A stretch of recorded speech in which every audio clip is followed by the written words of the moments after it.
Bueno, empezamos la clave, desde ya le enviamos un saludo a Germán que está de reposo, pero ya el próximo miércoles va a estar de vuelta con ustedes. Nosotros vamos a hablar hoy con el ministro designado para la cartera de Agricultura, así que ya paso a saludarle al señor Denis Lichi. Buenas noches, don Denis, muchas gracias por estar acá. Buenas noches, Patricia, un gusto de estar contigo. Bueno, la pregunta más que nada inicial, ¿ya estuviste por el Ministerio de Agricultura, Denis? Asimismo,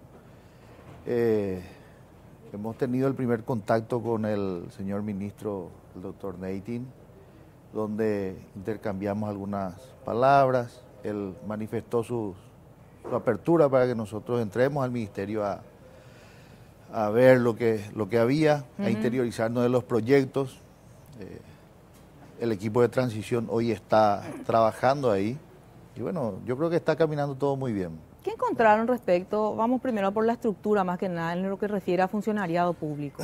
Bueno, la estructura en sí, yo creo que por la información que hoy estamos teniendo, por la percepción que estamos notando, ¿verdad?, del funcionamiento del ministerio, hay una descoordinación total. Como todos sabrán, el Ministerio de Agricultura es el ente madre, vamos a decir, de algunos entes autárquicos que están por debajo, con quienes se tendría que estar coordinando las actividades, ya sea Infona, claro, IPTA, Crédito Agrícola de Habilitación, Banco Nacional de Fomento, Senaxa, Senave, INCOP, todo eso. Y la SEAN también estaba, hoy la SEAN se convierte en ministerio, entonces como que sale un poquito el Banco Nacional de Fomento.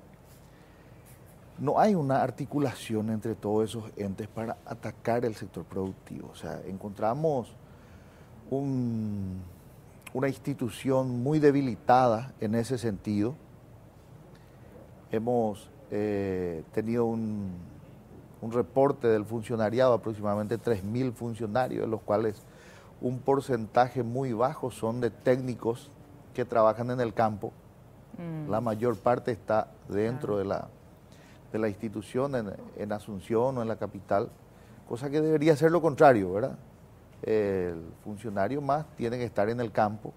Eso hoy estaba en Natalicio Tanlavera y estaban manifestando los intendentes, el gobernador, de que no se le siente al Estado, como que el funcionariado no se le ve más por el campo como antes eran los extensionistas, ¿verdad? Claro. La dirección de extensión agraria perdió mucha fuerza y bueno, eso vamos a tratar de reencauzar todo nuevamente. Estamos hablando con los entes autárquicos, estamos viendo para poder articular. Otra cosa que encontramos, ¿verdad?, que no nos parece muy que pueda tener un resultado positivo, es que hay varias instituciones que se metieron también a trabajar en la agricultura.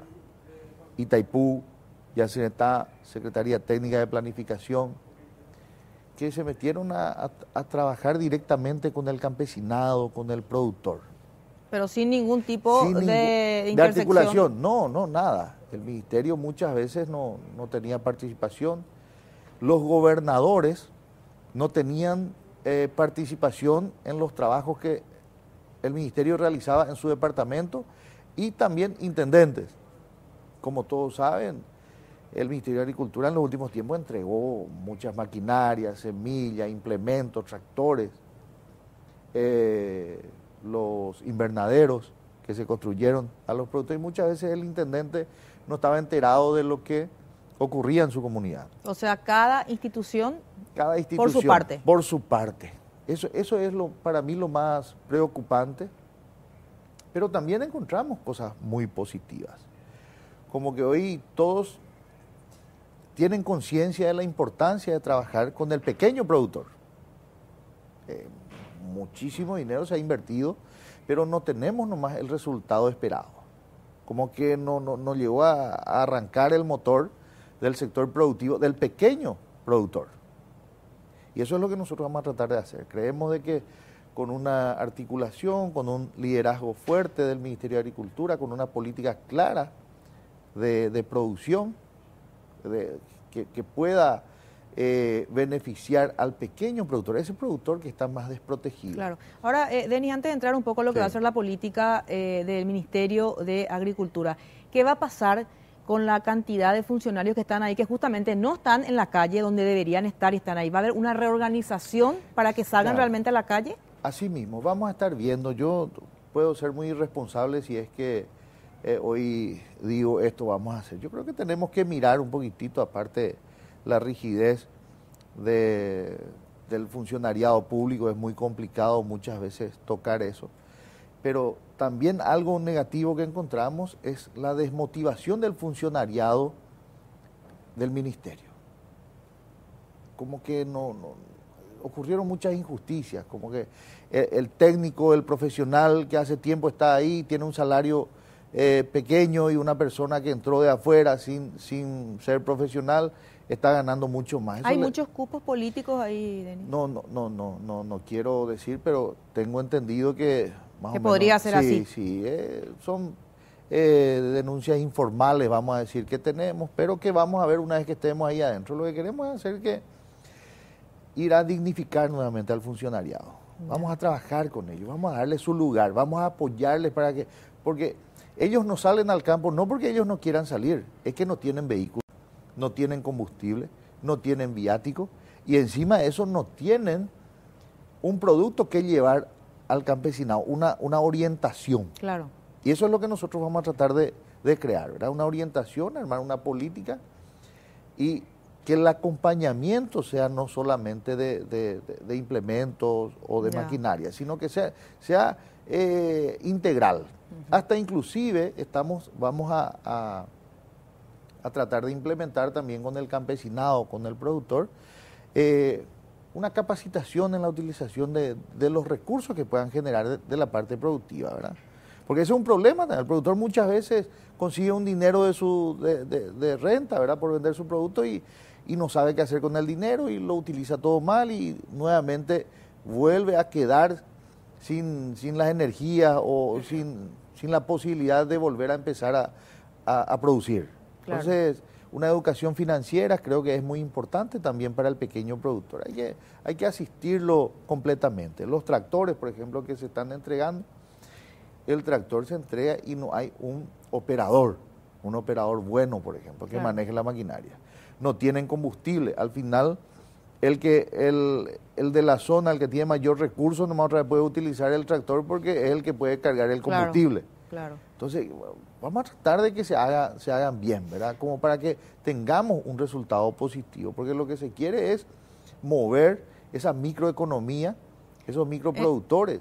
Ya. En ese sentido, la agricultura familiar sería de alguna manera uno de los principales objetivos del ministerio. Sí, así mismo. La agricultura familiar, muchos piensan de que solamente se basa en los productos de consumo para la familia nomás, pero va más que eso, porque hoy productos que nosotros podemos consumir también lo podemos vender al mercado, que estamos con déficit, ¿verdad? Ejemplo, tomate, tenemos déficit de tomate, cebolla, papa, ajo, estamos trayendo de China, imagínate, papa y cebolla tenemos para 45 días del año nomás, 320 días del año nosotros tenemos que estar importando o tenemos que estar consumiendo productos de contrabando, y el contrabando es un mal así muy grave que tenemos en el área de producción. Yo ya me he reunido con los productores y justamente lo que ellos reclaman es combatir el contrabando, y ese es uno de nuestros objetivos. El señor presidente lo ha manifestado en varias ocasiones. Claro, y potenciar un poco lo que es la soberanía alimentaria en ese sentido, ¿verdad? Porque así como estamos. Por supuesto, los productos de autoconsumo como que se dejaron de lado. La gente se preocupó muchas veces en renta y no se preocupó en producir lo que tiene que consumir. Anteriormente nuestros antepasados todos tenían en su casa su huerta, su poroto, su maní, maíz, tenía su gallina, tenía su chancho, tenía su lecherita. Hoy la leche como que es un artículo de lujo ya también. Cuando uno va a comprar del supermercado te cuesta 5, 6, 7 mil guaraníes. Sí.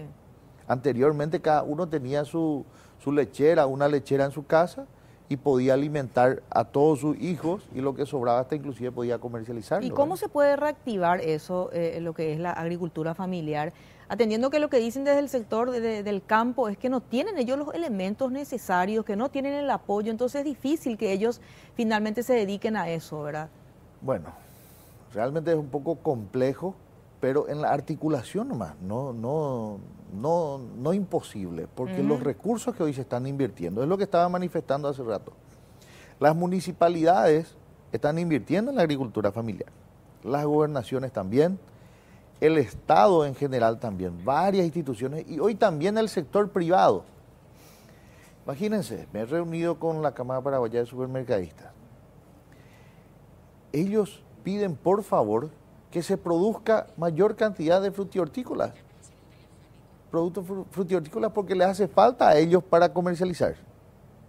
Imagínense, ya hoy el sector consumidor, el mayor consumidor, donde realmente la boca de venta más grande que tenemos en la capital son los supermercados y en el departamento central también y en las grandes capitales también departamentales, los supermercados. Entonces, retomando entonces sobre el proyecto que estábamos hablando, sobre todo la agricultura familiar y esa necesidad de ese relacionamiento interinstitucional que de alguna manera funcione de verdad. Claro, sentar en una mesa a todos los actores, ver primero todo lo que hoy ya tenemos. Nosotros queremos hacer un censo de todas las maquinarias que tenemos en el territorio nacional en manos de los comités, porque el ministerio regaló bastante a los comités, a los productores. Itaipú hizo lo mismo, las gobernaciones tienen maquinarias, las municipalidades tienen maquinaria. Entonces vamos a ver si es necesario comprar más maquinaria o solamente podemos utilizar lo que ya tenemos. Ver todos los recursos con que disponemos, sentarnos a conversar, a planificar.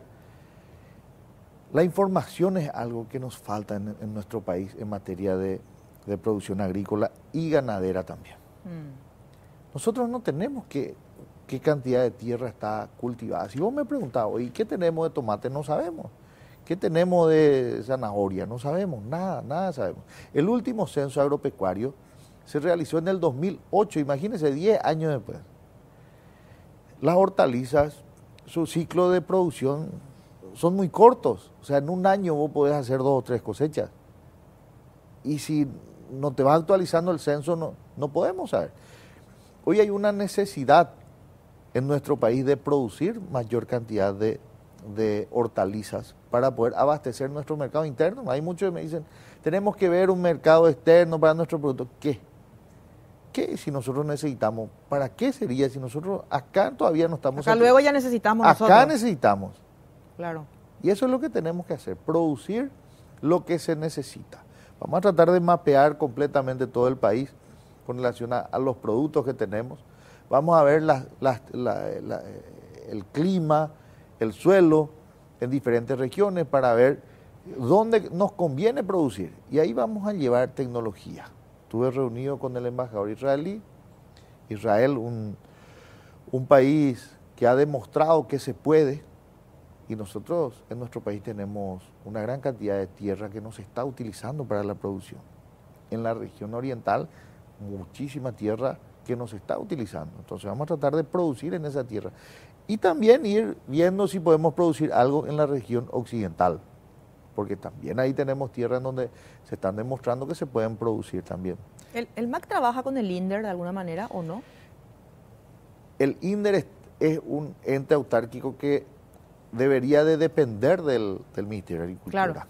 En algún momento se desprendió nomás, ¿verdad? El INDER está cumpliendo un rol muy importante. Hoy también como que es un ministerio aparte, está también trabajando en la parte productiva, pero no con mucha coordinación con el Ministerio de Agricultura. Eso es. Estas ferias que realiza el INDER, me supongo que ya habrás escuchado, traer y justamente de la huerta a tu mesa, creo que se llama. Así mismo, y justamente eso creo que deberíamos descentralizar todo, tendríamos que conversar y fortalecernos entre nosotros. El INDER necesita, en cierta forma, desarrollar las colonias que se están habilitando. Pero para eso está el Ministerio de Agricultura. De la colonia a tu mesa, me corrige. De la colonia, sí. Claro, y el Ministerio de Agricultura podría hacer eso también trabajando con la gente, con los campesinos, con las campesinas, y hacer ese tipo de ferias también, porque esta feria que hace el INDER funcionan muy bien, porque sus productos tipo 9 de la mañana ya no tienen nada. Funciona, pero es muy pequeño. Sí. Hoy le tenemos, no solamente, por eso hablé de los supermercados. Hoy, ¿cómo llegan los productos del pequeño productor al supermercado? Por medio de los intermediarios. Entonces se le compra su producto al productor en su finca muy barato. El intermediario como que gana mayor cantidad de dinero que el productor y lo lleva al supermercado. ¿Por qué? Primero, porque no tiene volumen. Segundo, porque es un productor informal. No tiene posibilidad de ir a vender al supermercado porque no tiene factura. Y eso es lo que nosotros vamos a tratar de hacer, ¿verdad? Formalizar eso.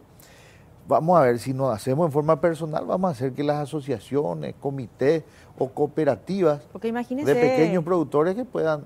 Claro, imaginarse solamente que allá en el campo tenga que conseguir facturas, que tenga que ir hasta el Ministerio de Hacienda, que tenga que hacer todo ese trámite, que le va a costar bastante si no es dentro de una organización en donde estén debidamente asesorados. Así mismo, pero se está pensando en una factura simplificada. Algo que podamos nosotros utilizar para la agricultura familiar, para los pequeños productores, los que nos facturan. Un ejemplo, yo creo que eso el Ministerio de Hacienda tendrá que ver, pero ya intercambiamos algunas cosas, algunas ideas con ellos. El que factura hasta 60 millones de guaraníes, solamente se les pide la factura y tiene que pagar 50.000 guaraníes al año. Un ejemplo, 50.000 guaraníes y no necesita contador, no necesita muchos trámites, claro. Pero primero es para formalizar, para tener una base de datos. Los que pasan 60 millones, bueno, van al régimen de IVA, no sé, cosas así, pero tenemos que formalizar. El 40% hoy del mercado es informal. En eso tenemos que trabajar, hacer de que el productor... Hoy tenemos en nuestro país un grupo importante de gente que es campesina, nomás y no es productor. La que vive en el campo, pero que no produce nada. Es campesino, sin producción. Y son los que están en la extrema pobreza. Claro. Hoy existen los programas de la SAS que están apoyándole a esas personas que no tienen la posibilidad de producir. Nosotros no entramos en eso. Nosotros queremos diferenciarnos de ese grupo que busca el asistencialismo, hablando así crudamente, ¿verdad? Que no quiere trabajar. Nosotros vamos a apuntar a esa gente que quiere trabajar, que quiere esa oportunidad para crecer. Con ellos vamos a trabajar. Y hay muchísima gente, productores pequeños, que primero deberían de satisfacer un poco sus necesidades en la familia, para que puedan consumir lo que producen. Lo que pasa es que muchas veces esa gente que usted dice que no quiere trabajar, a veces como que no tiene la oportunidad de que el ministerio se acerque a ellos, por ejemplo, o las diferentes instituciones, entonces directamente les es más fácil recibir la ayuda monetaria, por ejemplo, de parte de la SAS, por ejemplo. Es uno de los casos, así ¿verdad? mismo. Y eso como es nunca lo que, nadie se acerca. Eso es lo que tenemos que ir cambiando, ¿verdad? Por eso nosotros vamos a trabajar en el chip de las personas, tratar de acompañar a esa persona y que se sientan capaces de salir adelante con su trabajo, con su producto. Vamos a dignificar a la persona. Yo creo que se puede. Ahí están todas las herramientas. El sector privado hoy también, yo noto en el sector privado una gran sensibilidad social. Como que los empresarios son más sensibles. He hablado con varios de ellos y ellos dicen, ministro, yo te voy a ayudar con mis vecinos, yo voy a apoyar, mi veterinario o mi ingeniero va a ir a trabajar con mis vecinos para que ellos puedan salir adelante. Y eso es lo que tenemos que hacer, ponernos todos de acuerdo, ponernos como que apuntar a un lado y coordinar nuestras actividades y tratar de sacar a ese pequeño productor, a ese motor parado que tenemos en el país, de los microempresarios, microproductores, para que salgan adelante. Y se puede. Yo estoy muy confiado de que este gobierno va a movilizar y va a sacar a muchos compatriotas nuestros de la extrema pobreza y va a convertirlos en productores. En el reparto de granos, por ejemplo, ¿qué es lo que más hoy está repartiendo el Ministerio de Agricultura, o al menos en donde usted enfoca? Poroto, maíz. El reparto de pollito en estos últimos tiempos se dio a mansalva. Yo no sé si era necesario, bueno, servía, no servía. Eso vamos a evaluar una vez que estemos ahí adentro. Hay grupos, hay departamentos donde me fui y me dicen, ministro, nosotros queremos nuestro pollito, porque eso nos ayuda. Y hay otro departamento que te dicen, orela pollito, ministro, no hipotaime. Que sea algo que nos permita, porque el pollito también uno le entrega y a los 2 meses consume el pollito y se acabó. Y está esperando otra vez que caigan más pollitos de arriba para poder. La idea es que ellos puedan autoabastecerse. Por eso no queremos ser un ministerio asistencialista, como dije, queremos ser un ministerio, convertirnos en lo que realmente, o sea, para lo que nos crearon, ¿verdad? Un ministerio de la producción. Que sea más operativo, porque se le ve tan olvidado y estancado el Ministerio de Agricultura. Y justamente yo creo que por la incapacidad de articular entre todos y por no mostrar ese interés en desarrollar algo. Imagínense que hoy el gobierno está bajando por medio de la Secretaría Técnica de Planificación la ayuda a los productores y le está dejando de lado al Ministerio de Agricultura. Yo creo que el Ministerio de Agricultura tiene que liderar este proceso. Y a eso vamos, o sea, apuntamos a eso, vamos a trabajar en eso. Y como dije, yo creo que con la ayuda de todos los actores, con la comprensión, porque tenemos que aprender a conversar entre todos. ¿Quién va a ser tu viceministro? De Ganadería ya tenemos al doctor Marcelo González. ¿Y el otro viceministerio sería? De Agricultura estamos viendo todavía. Solamente hasta ahora hemos nombrado al viceministro de Ganadería. Ya. ¿Cuántos funcionarios tiene el MAC? 3.000 aproximadamente. 3.000. 3.000. ¿Usted cree en la necesidad de reducir esa suma? Bueno, estuvimos conversando con el presidente de la República. Uno de los objetivos es optimizar los recursos, no aumentar la cantidad de funcionarios. Creo que deberíamos de ver la gente que tiene ese espíritu de servicio, porque el funcionariado público pues tiene que tener ese espíritu de servicio hacia el compatriota, ¿verdad? El que no tiene posiblemente va a ir afuera, ¿verdad? Y el que está un poco con ese compromiso de servir va a quedar dentro de la institución. No queremos aumentar la cantidad de funcionarios. El Estado no está más como para poder captar más funcionarios. Ya no aguanta esto. Es bueno escuchar eso. Sí. Denis Lichi, muchísimas gracias por estar aquí en La Clave. A vos, Patricia. Bueno, nosotros tenemos que hacer una breve pausa. A la vuelta vamos a estar con Carla Bacigalupo, futura ministra del Trabajo. Pausa y volvemos.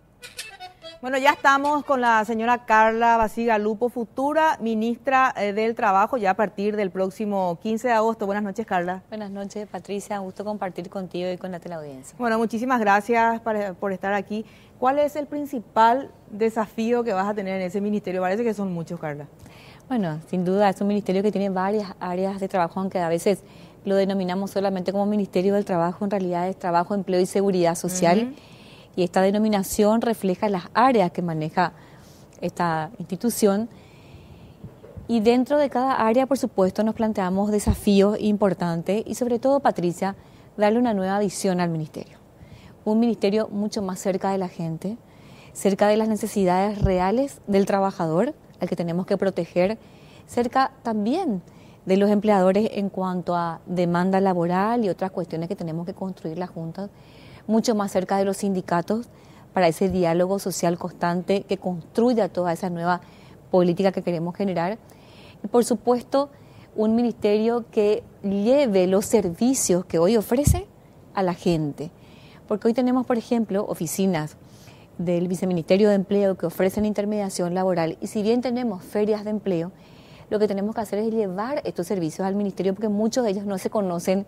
Sabemos que a veces una institución pública comunica, pero no llega con tal intensidad a la ciudadanía para que se empodere de los servicios. Entonces, nuestra gran misión es llevar los servicios del ministerio a los centros de gran afluencia de ciudadanos para que ellos se empoderen y puedan realmente saber qué curso está ofreciendo el SNPP y SINAFOCAL, cuál es el método de intermediación laboral y tienen que saber que podemos a través de este sistema vincularles con un empleo.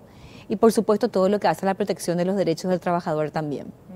Ahora, las personas con discapacidad, las personas que de alguna manera tienen más problemas de conseguir trabajo, por ejemplo, aquellos que salieron de prisión, ex convictos, ¿les cuesta tanto a ellos conseguir trabajo? O sea, tienen una barrera tan grande que no debería ser así.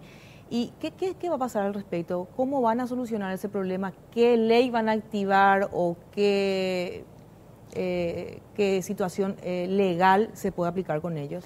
Bueno, nosotros tenemos previsto lanzar un plan de empleo para grupos vulnerables. Vos describiste ahí una realidad que está atrapada en ese 6% que venimos manteniendo de desempleo y subocupación. Nosotros decimos que queremos ver quién está detrás del número, Patricia, porque hay un 6% de desempleo que se viene dando a través de diferentes periodos de años, y en realidad, si nosotros analizamos un poco quién está detrás de ese 6%, vemos a los grupos que vos citaste, en su mayoría a mujeres que hoy están carentes de una política de cuidado que les permita realmente salir y trabajar, nuestros jóvenes que sufren en su mayor parte el desempleo, personas con discapacidad, personas egresadas de las cárceles, nuestros indígenas, nuestros artesanos. Entonces vamos a trabajar con los diferentes ministerios de esas áreas temáticas, por ejemplo, con el Ministerio de la Mujer, con el INDI, con el Ministerio de Justicia, por supuesto, para la creación de los patronatos deliberados, es decir, esos centros que ofrecen capacitación y empleo a las personas que salen de las cárceles, de tal manera que podamos hacer planes específicos.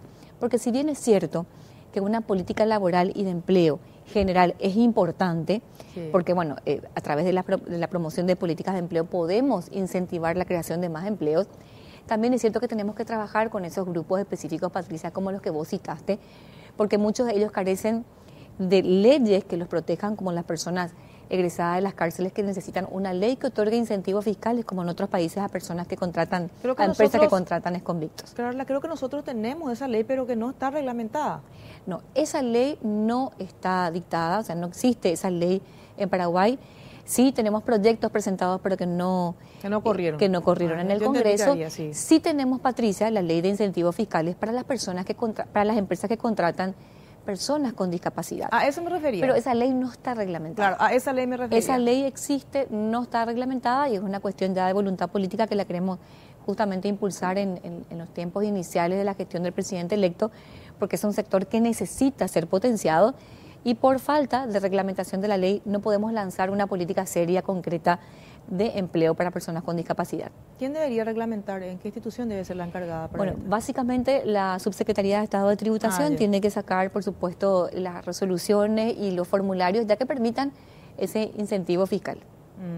Ya. Ahora, en el caso de las mujeres, en algún momento lanzaste una frase que fue algo polémica, que voy a tener que leer para que se entienda por qué, y decías que hace poco se amplió el tiempo de permiso por lactancia. Queremos medir los resultados, si beneficia o no a las mujeres. Y salieron un grupo y dijeron, ella va a estar en contra de las mujeres, no se da cuenta que fue un logro de la mujer, que tengan ese periodo de lactancia, creo que son 18 semanas, Carla. Entonces se entendió como que vos dijiste, vamos a ver si esto continúa o no, ¿verdad? Cuando algunos consideran que, de hecho, sí todos, que es un logro, ¿verdad? ¿Cuál fue el sentido de esa frase, Carla? El sentido de esa frase fue realmente medir los resultados para corregir los resultados adversos que hubiesen, no para dejar sin efecto la ley. Es sin duda un avance, por supuesto, es una política pública que defiende la maternidad y la lactancia, que es algo esencial.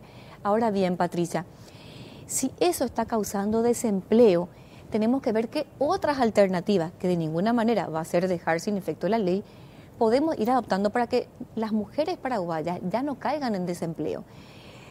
Porque ya tenemos hoy un 6% de desempleo en general, que si uno, como yo digo, analiza, está compuesto en su mayoría por mujeres y mujeres jóvenes. O sea, empresarios que vieron que sus funcionarias van a estar 18 semanas fuera de la institución, dicen, cuando a la hora de contratar, no contratamos. Y sobre todo son las pequeñas y medianas, Patricia, porque si uno habla con grandes empresarios, te dice, bueno, en realidad esto no es mucho problema porque nosotros tenemos sustitución para las empresas, es decir, empleadas sustitutas para cuando la mujer tenga que usufructuar este permiso.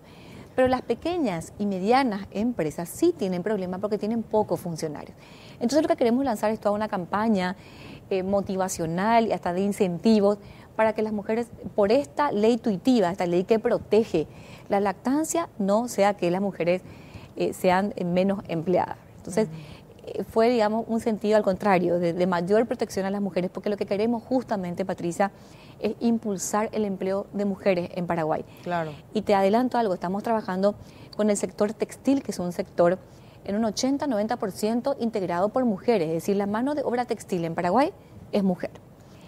Pero tenemos que trabajar en incentivar todo este sector que en su mayoría es, digamos, y capacita y emplea a mujeres en situación de subordinación, pero que también necesita cada vez más mujeres microempresarias, porque necesita tercerizar el trabajo. Ya. Y ahí se nos presenta todo un abanico de oportunidades para incentivar el emprendedurismo. Y a través del Ministerio del Trabajo, por supuesto, en un trabajo en conjunto con el Ministerio de Industria y Comercio, queremos establecer un sistema nacional de emprendedurismo que abarque desde la motivación hasta, por supuesto, el capital semilla que hoy necesitan nuestros emprendedores y, en este caso, del sector textil, incentivar todo eso porque además tenemos un sector textil que está esperando que más mujeres microemprendedoras puedan producir y ellos también darle trabajo. ¿Cómo trabajaría el Ministerio respecto a la igualdad salarial, por ejemplo? Que es una constante que la mujer que hace la misma tarea que el hombre gana mucho menos que el hombre, por ejemplo. Bueno, nosotros tenemos previsto trabajar con el Ministerio de la Mujer, que es el ministerio temático, y por supuesto establecer como un censo de estas empresas que todavía, o incluso en la función pública, porque tenemos que saber que esta diferencia salarial se da tanto en el sector privado como público, y ir trabajando, Patricia, primero en una concienciación de que esto no puede seguir, y en segundo lugar una campaña ya de incentivo a esa empresa para que realmente proceda a pagar igual por trabajo de hombres y mujeres.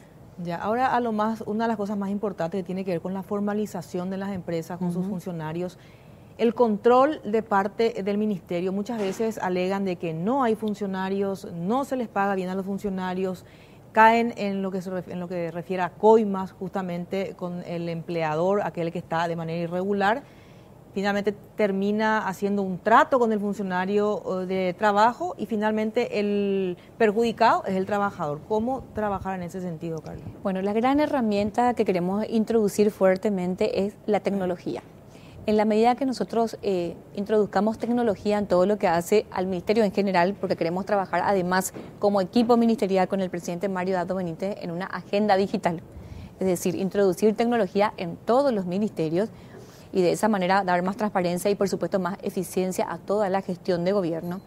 En lo que hace a la fiscalización, la introducción de tecnología ha resultado en otros países una herramienta clave que ha permitido una mayor eficiencia, una mayor transparencia, sin tener que introducir nuevos fiscalizadores, porque lo que nosotros nos negamos a hacer es a contratar más fiscalizadores. Pero hay fiscalizadores que en un número decente, por decirlo de alguna manera, o realmente vas a trabajar con lo poco que hay, porque finalmente son ellos los que tienen que salir a las calles, ¿verdad? Lo que pasa es que hay sistemas de fiscalización que no requieren precisamente que un fiscalizador esté en calle todo el día. Por eso digo, el uso de herramientas tecnológicas constituyen un aliado, pero importantísimo, para facilitar y, por supuesto, digamos, disminuir la brecha en deficiencia en cuanto a número de facilitadores y de fiscalizadores y número de empresas que haya que fiscalizar.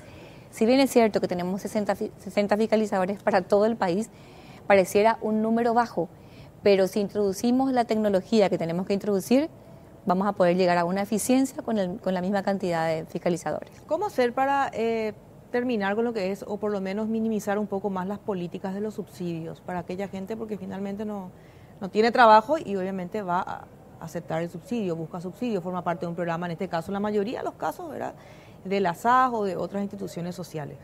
Bueno, Patricia, nosotros estamos trabajando en algo que va a ser realmente innovador y creo que va a ser uno de los grandes legados del presidente Mario Abdo Benítez, en la creación de lo que es el Sistema Nacional de Protección Social.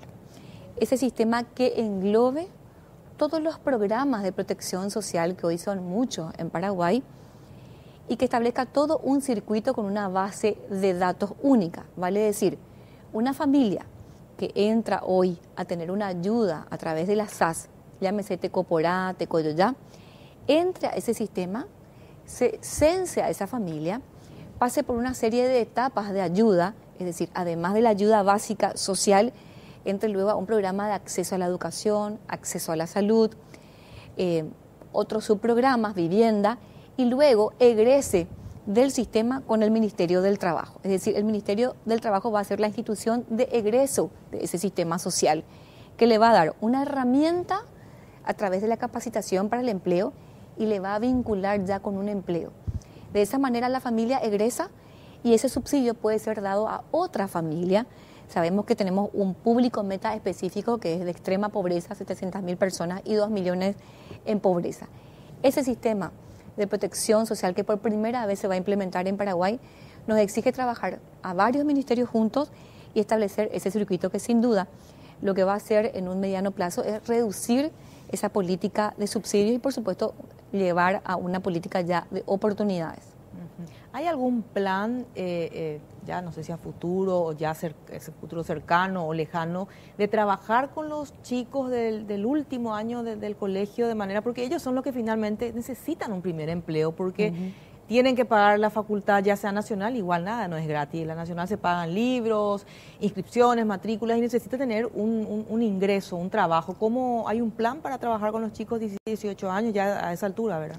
Bueno, Patricia, estamos trabajando en lo que es el sistema de empleo de tiempo parcial. Hay una ley en la que ya estamos trabajando por iniciativa del sector privado, específicamente de Capasu, que ha impulsado lo que es la ley de empleo de tiempo parcial. Esa ley que ya se está introduciendo al Congreso en unos días más y si Dios quiere la vamos a tener a fin de año ya, o sea, de agosto a diciembre vigente, lo que va a permitir es eso que vos mencionaste, que un joven pueda estudiar mitad del día y la otra mitad del día trabajar, o pueda trabajar solamente los fines de semana y estudiar de lunes a viernes. Porque lo que le va a dar a todo el sistema laboral y va a revolucionar el sistema laboral juvenil en Paraguay es una mayor flexibilidad. Hoy sabemos que el Código Laboral establece una jornada rígida de 8 horas diarias. Lo que permite esta ley es establecer un régimen laboral distinto de 16 a 32 horas semanales que el trabajador y el empleador pueden convenir distribuirlas en forma, digamos, conveniente para ambos durante la semana.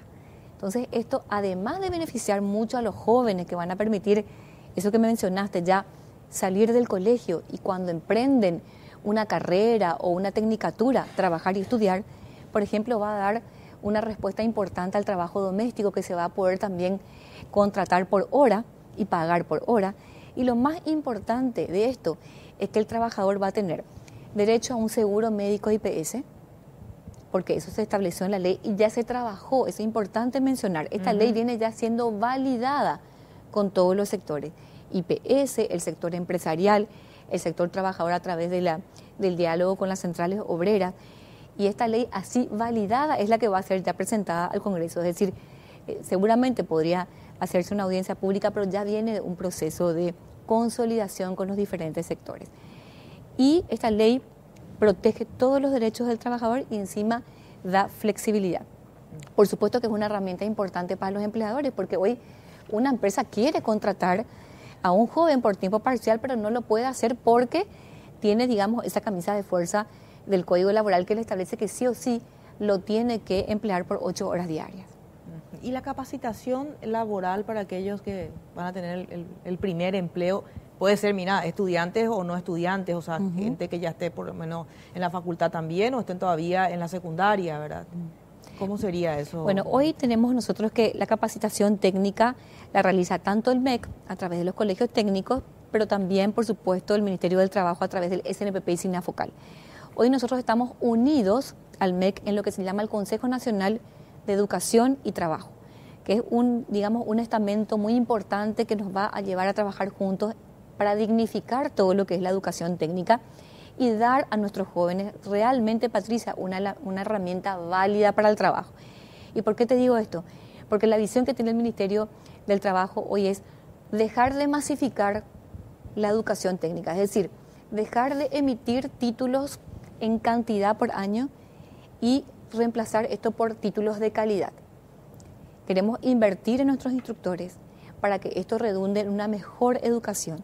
Porque hoy tenemos 30.000 egresados, por ejemplo, a través del SNPP y SINAFOCAL, pero no tenemos un retorno de la calidad y mucho menos si de los estudiantes egresados están trabajando y en qué porcentaje. Entonces, decimos, queremos en todo caso tener menos, pero de mayor calidad y por supuesto con un empleo en mano.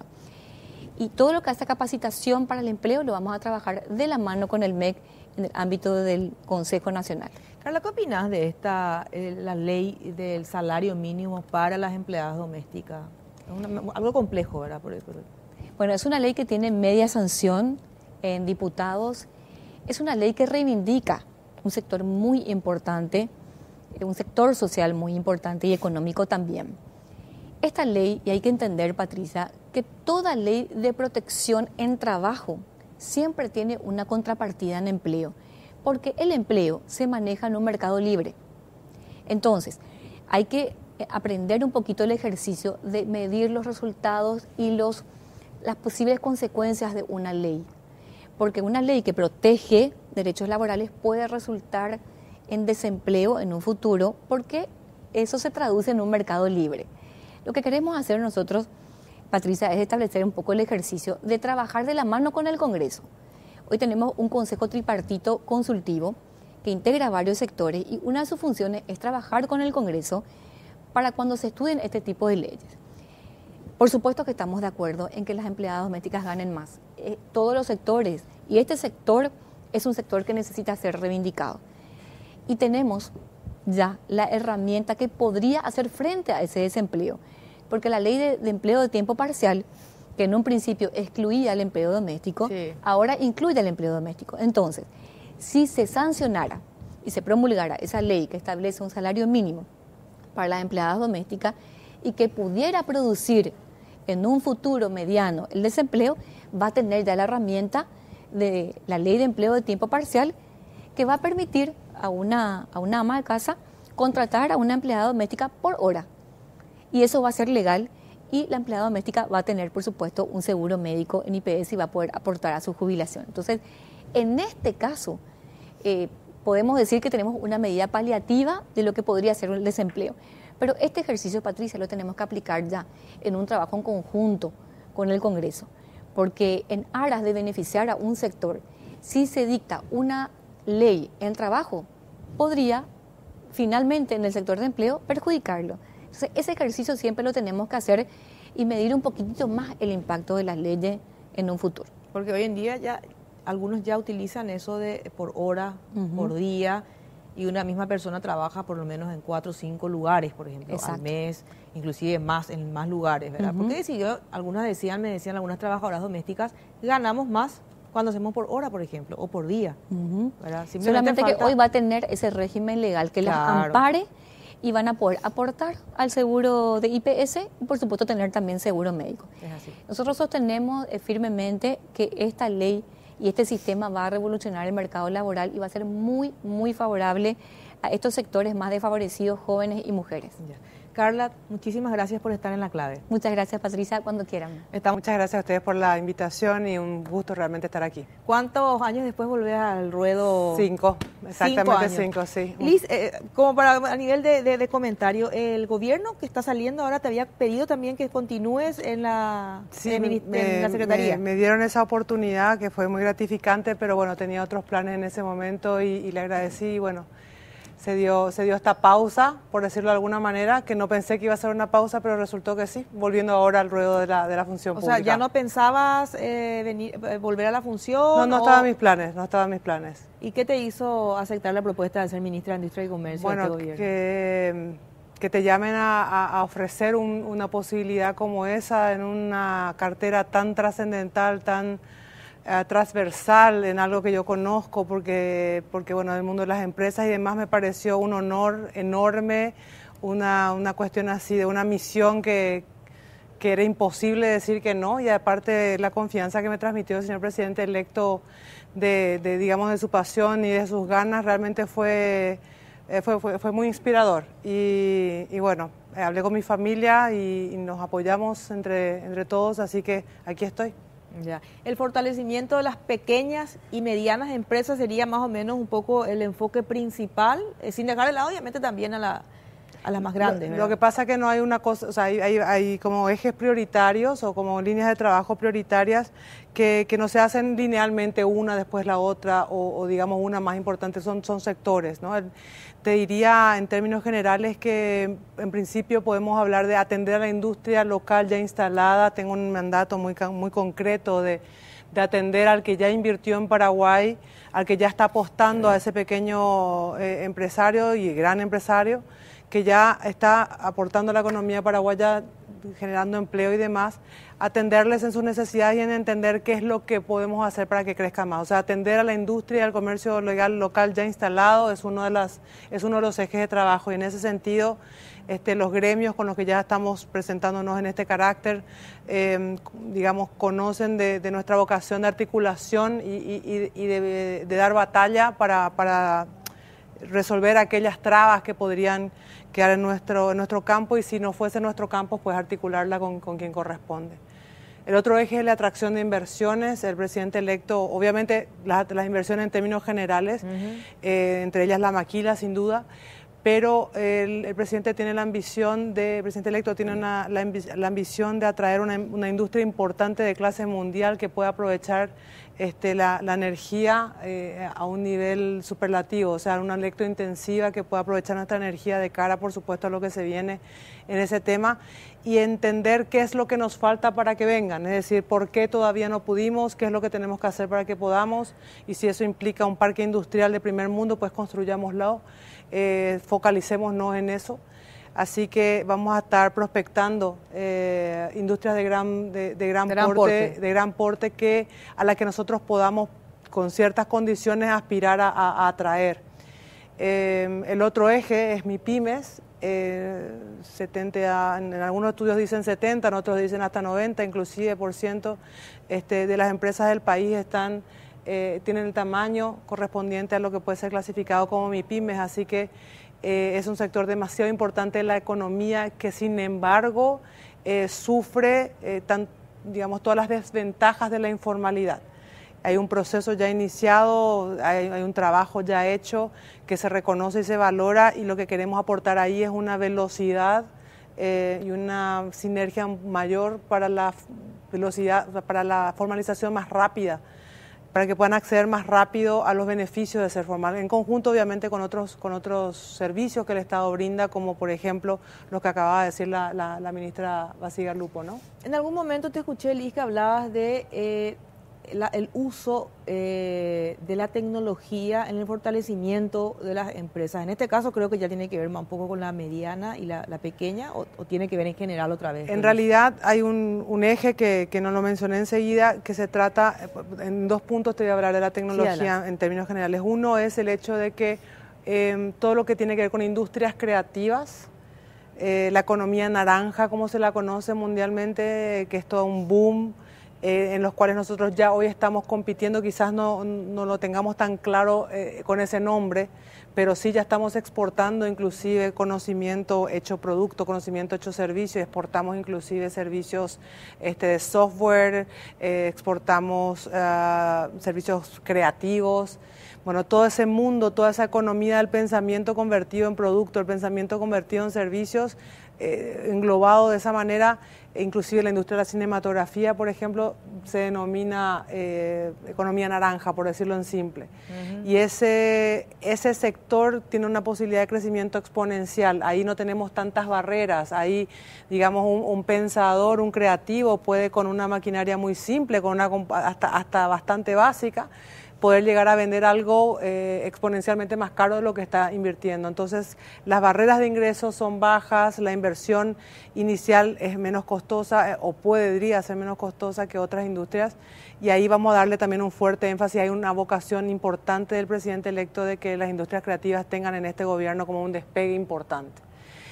Por otro lado, tecnología pensado en modernización. Creemos que en el Ministerio de Industria y Comercio vamos ahora a estamos ya recibiendo todo lo que ha sido el proceso de transición con muy buena, digamos, con muy buena predisposición del gobierno saliente, y ahora vamos a estar inmiscuyéndonos mucho más, pero lo que conocemos, hay una serie de procesos y de trámites que se hacen en la industria del comercio. Es pues un ministerio bastante transversal y muy articulador, y hay mucho trámite, hay mucho permiso, mucha cosa que pasa por el ministerio.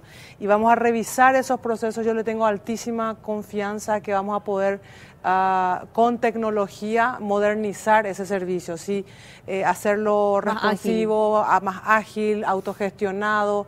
Yo vengo ahora del mundo, de un mundo, una empresa muy innovadora o muy disruptiva inclusive, y digamos vengo con ese espíritu de poder decir cómo podemos con la tecnología hacer que tal o cual proceso sea rápido, sea ágil, y eso da transparencia y eso minimiza los riesgos. Así que con ese espíritu vamos a revisar todos los procesos que pasen por industria y comercio y vamos a entender qué podemos hacer para que para que el servicio sea más ágil y más acorde a nuestros tiempos. ¿Industria y comercio está estructuralmente preparada para manejar esa tecnología o para tener o va a necesitar un presupuesto más amplio para utilizarlo en un 100% lo que es la tecnología? Bueno, lo que tenemos esperanza es de que a través de Itaipú con el PTI nos puedan dar una mano. Estoy hablando con el parque tecnológico porque bueno, recursos son los que hay. Eso el ministro de Hacienda ha sido clarísimo, nos dijo todo es lo que hay. Pero yo vengo de una experiencia, yo nunca manejé abundancia, o sea que yo siempre trabajé con recursos limitados y con creatividad y con articulación para poder lograr cosas. Y debo decir también que de la mesa del software, que de un montón de amigos de otros sectores nos están ofreciendo un montón de apoyo, de manera que yo confío en que vamos a tener, ya sea a través de la Senatix, con el ministro Peralta estuvimos hablando, a través de la PTI de Itaipú, a través de cooperaciones que podamos conseguir, las herramientas necesarias para hacer que esa tecnología sea efectiva en el corto plazo. Y eso pues no es ciencia nuclear, es algo que inclusive otras instituciones del Estado ya lo tienen. Hoy podemos hacer un montón de cosas a través de nuestro teléfono. Bueno, y eso querríamos ver en qué manera puede llegar al Ministerio de Industria y Comercio. ¿Y qué cuestiones que hoy está realizando el Ministerio de Industria y Comercio usted agarraría y continuaría y fomentaría un poco más? Bueno, todo lo que es promoción internacional del país, yo creo que en eso han hecho un trabajo muy importante de promoción y eso no digamos, es ilimitado, uno siempre puede más. En ese sentido, vamos con el ministro de Relaciones Exteriores, con el Ministerio de Relaciones Exteriores, sí, y conjuntamente con el equipo económico vamos a focalizarnos en los mercados en los que tenemos chance y sobre todo, como te decía, en aquellos donde están estas posibilidades de jugadores de clase mundial, de manera a poder tener una agenda de trabajo que podamos provocar una agenda activa con resultados en el corto plazo, ojalá, pero normalmente es en el mediano plazo. Así que promoción internacional del país sin duda es algo que se hizo y que se va a seguir haciendo y bueno, lo vamos a hacer lo mejor posible y ojalá que el que venga después lo pueda hacer inclusive mejor que nosotros, de eso se trata, ¿no? Yo creo que en cada uno de los sectores del Ministerio de Industria y Comercio hay un camino andado. Yo me voy con mucha esperanza de poder encontrar mucha capacidad instalada en muchos aspectos, mucha gente muy talentosa en la cual en quienes ya el Estado ha invertido, gente que conoce mucho la institución, que está vinculada a los gremios, así que vamos a estar trabajando con eso fuertemente también para quitar el mejor provecho de ahí. Y a partir de ahí en todos los programas, está el programa del BUE, el programa de Rediex. Liz, retomando un poco con tu rol de futura ministra de Industria y Comercio, viene algo, una consulta que tiene que ver, creo que a todos los ministros se le pregunta, el combate al contrabando, Liz, ¿cuáles son algunas de las aristas que tenés en cuenta para eso? Hay un mandato claro del presidente electo que cuando le mencionaba, presidente, este tema, me dijo, mi compromiso de campaña ha sido un combate frontal y esa bandera no la vamos a descuidar. Lo que yo quiero ya prometer al día de hoy, con tan pocas horas todavía ya auscultando todo lo que tiene que ver con el tema, es de que de mi boca nunca van a escuchar ese no es mi problema, ese es un problema de aduanas o con eso yo no tengo nada que ver. Tengo todo que ver en el sentido de que afecta a la industria, afecta al comercio legal y entonces lo que van a tener conmigo, por un lado, es una guerrera luchadora, una compañera en esta lucha frontal que sin duda alguna está liderada por la autoridad aduanera y con las fuerzas públicas y demás, pero donde quizás nosotros tenemos mucho que hacer en la parte de inspección posterior, tenemos que hacer con el tema de las herramientas legales que se tienen, y ahí es donde nosotros desde Industria y Comercio vamos a buscar fortalecer a través de la tecnología las herramientas para combatir aquello que ya haya ingresado. También pensamos, ¿no?, con otros colegas y conversando la importancia de desarrollar fuentes de trabajo, industria, en fin, comercio legal, etcétera, vecino a la frontera. Gran parte del Paraguay, Patricia, vive cerca de una frontera, ¿sí? Somos un país que es relativamente pequeño y que tiene fronteras muy permeables en muchos casos, y lo que es importante es que las personas que viven en esas zonas tengan también otra oportunidad de otro tipo de empleo de calidad. Ya. En ese sentido, el poder atraer o invertir en industria o buscar inversiones en trabajo, en industrias que puedan emplear mano de obra, creo que va a ser también una manera de combatir eso. Bueno, Liz, muchísimas gracias por estar